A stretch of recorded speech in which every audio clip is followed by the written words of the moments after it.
Pick'em and predictions for the NFL Divisional Round of the postseason. Wildcard round was really, really great. We had some really great games, and we had Pick'em up for last week as well. Austin, welcome to our Pick'em and predictions here, where we go through the NFL games for this week. There are 4 of them, and pick what we think is going to happen and give you our predictions, give you some key storylines to watch for and some key things to watch for in these matchups. If you guys are new to Utility Sports, make sure to leave a like, subscribe as well, and then comment your picks as well below. Of course, these 4 games, a lot to ride on here as we look at the conference championship games coming up next week.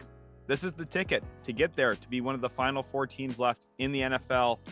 And transitioning here into our postseason pick'em records, of course, Austin, I couldn't catch them all regular season wrong, but when you get me in a shorter span environment where I can get a little lucky here, you see me at 5-1, Austin's at 4-2. Someone clip it, please clip it. This is monumental for me. I'm going to hang my hat on this for the rest of my YouTube career.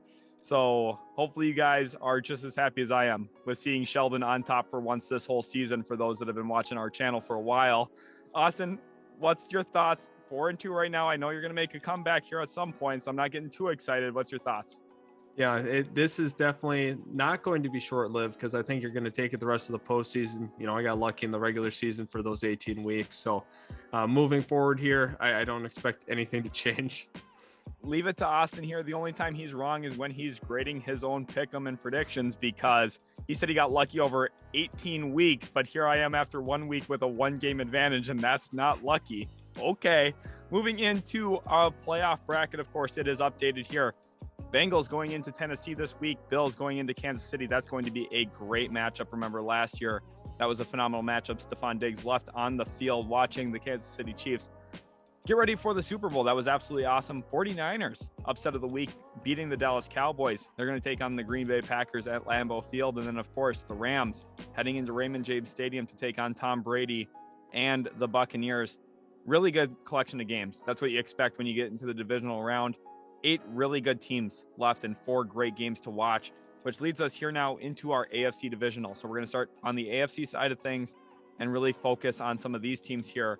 Austin, starting off with the Bengals at Titans. Of course, the 4-seed Bengals had a questionable win over the Las Vegas Raiders. Of course, a lot of questions about the refereeing in that game. And then the 1-seed Titans here. We actually both opted for the Bengals. And Austin, since you're the mastermind here, walk us through your keys to watch for in this game. I think you really have to look at it. Can the Cincinnati Bengals stop the run against Tennessee? Tennessee had to get a little more creative during the regular season once Derrick Henry went down, which that is absolutely huge for them going into the playoffs, because, you know, you have to be able to throw the football consistently. They're getting healthier. You know, AJ Brown's going to have a terrific postseason. You know, when you look at the Cincinnati Bengals, I think they're a tough matchup for teams, especially the Bengals offense is just so prolific. They got a terrific running back, 2 really, really good receivers, and a nice tertiary receiver in Tyler Boyd as well. CJ Uzomah has really come on as of late as well. So looking at what this team has offensively, they're very, very tough. They are susceptible to giving up sacks. They allow the most sacks in the entire league this season, which is a huge concern. Tennessee's key to getting a win here, to me, is getting after Joe Burrow, really generating a ton of pressure. And I think that's exactly the formula Tennessee needs. They need to be able to run the ball consistently as well. Derrick Henry is going to have to be a huge part in that. But when you look at DJ Reader, he could be the X factor in this game. Can he really plug up the middle? Because he is a terrific run defender, one of the best in the entire league. DJ Reader, one of those players that probably doesn't get enough recognition league-wide.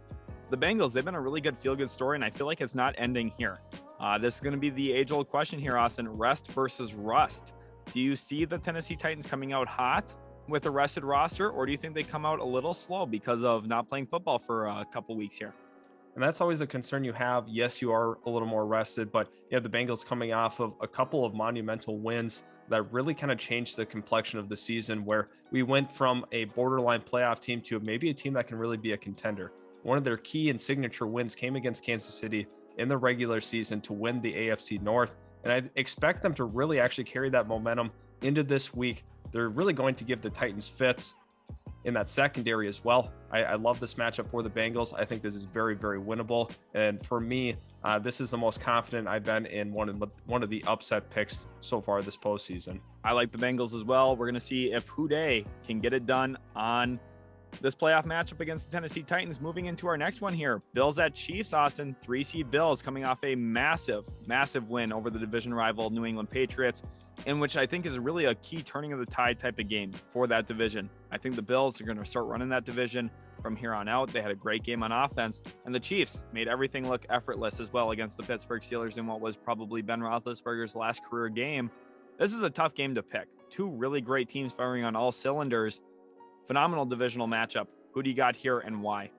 Yeah, so this is a game where both teams don't really run the ball very effectively. It's going to be extremely pass heavy for sure.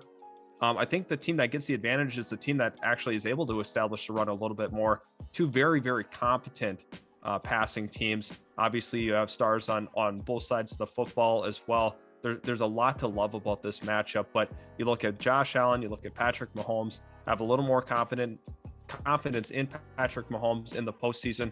He's been able to, reach that mountaintop. And you look at what they have on their roster offensively. It's so tough to stop Kelsey and Tyreek Hill, and they have other complementary playmakers as well that have been able to step up as of late. So you look at this Kansas City team; they're very scary to try to play at this point in the season. I know a lot of people had written them off during the regular season way too early.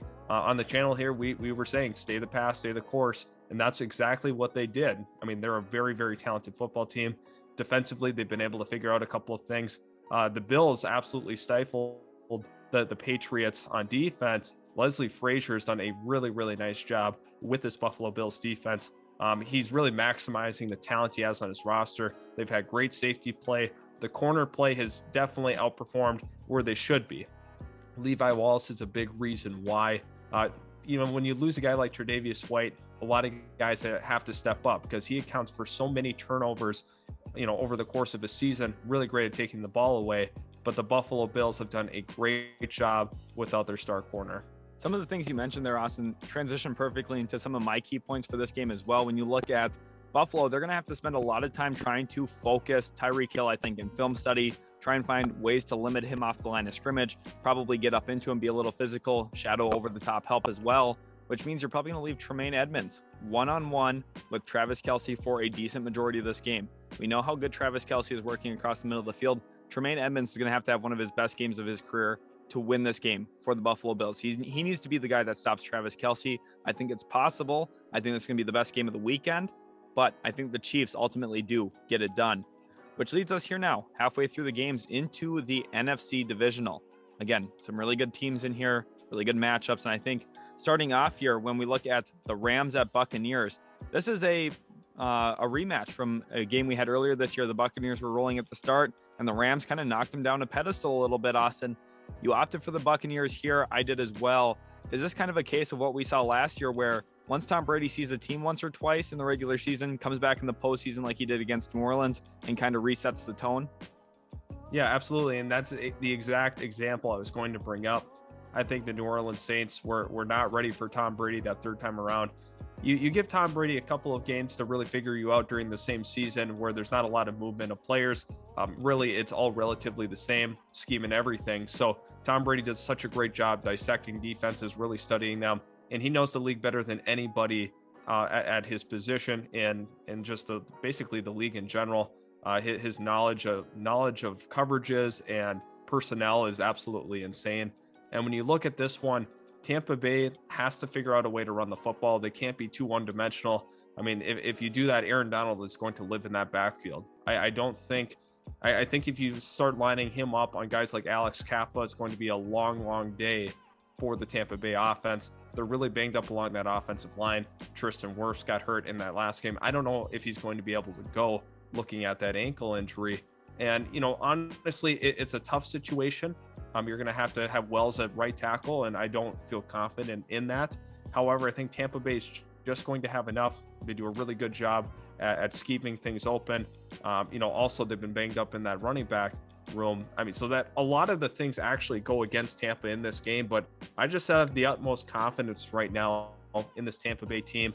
Whether it's warranted or not, Tom Brady proves time and time again that he can win in the postseason when the odds are stacked against him. Right. This video is going to be coming out on Tuesday. So one key thing that we're not aware of yet is if Leonard Fournette's going to be active or not. Of course, playoff Lenny last year was huge for the Buccaneers. I think that it would be very beneficial for them to get him back if he can go for this matchup. That would be huge. But when you're really comparing these two teams, you're looking at a quarterback who has one career playoff win in Matt Stafford and one that has 7 Super Bowl rings in Tom Brady. Matt Stafford's no slouch, but Tom Brady, probably the GOAT in most people's eyes, and it becomes really difficult for the Rams to overcome that, especially since, like we talked about, Tom Brady's already gotten to see them once this year. And sliding into our next matchup, 49ers at Packers. And again, this is one where you got to bet on the quarterback. For me, Green Bay, just way better. They got a much better team. They're very, very well suited around Aaron Rodgers. And I don't really see an option for the San Francisco 49ers to slow down a guy like Davante Adams. The gap between Davante Adams and Amari Cooper is massive. Davante Adams doesn't disappear in big games, and Aaron Rodgers doesn't make sure that he doesn't disappear in games. He gets him going early. He gets him going often. And for me, the only chance that the 49ers have here is they got to get downhill. Fred Warner's got to play really, really well, and he's currently banged up himself, so we'll see if he can even go in this one. And then you're also looking at Jimmy Garoppolo having to play the best game of his career, arguably. Even when everything's going right for him, you always have to be a little hesitant. Just like against the Dallas Cowboys this past weekend, when he rolls out to his right and throws one, air mails it by about 3 yards, and Anthony Brown ends up with it on what should have been a routine throw. That gives me a lot of red flags, and I don't think the 49ers can overcome that if he has one of those moments here.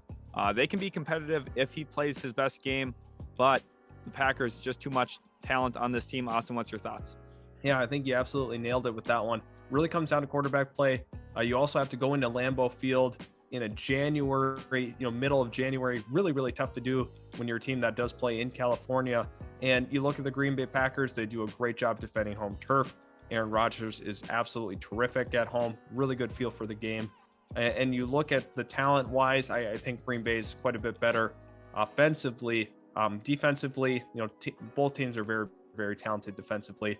Really the key to the game, what you have to watch is, Nick Bosa's health. Is he going to be 100% when he's playing in this one? And if he gets to play in this one, he's really the X factor, because he can really disrupt an offense regardless. But I think Green Bay overall, I feel more confident in Aaron Rodgers, and just the roster in general is really, really tough to beat at home. Right. San Francisco is a good team, but Green Bay, Aaron Rodgers, probably one of the best teams in the league, if not the best. I think a lot of people probably see Green Bay as the favorite this year, and that's well deserved. They've been great all season long. Aaron Rodgers has been great as well, and it wouldn't surprise me if they do come out of the NFC. Thank you guys so much for watching this video. I know it's a little bit shorter than usual just because there's only 4 games this week. We went a little bit deeper into each game. So hopefully you guys did enjoy. If you did, leave a like. Subscribe as well if you're new. Turn on that notification bell so you don't miss out on more here at Utility Sports. Thanks all so much for watching. You guys are the best, and we'll catch you in the very next Utility Sports video.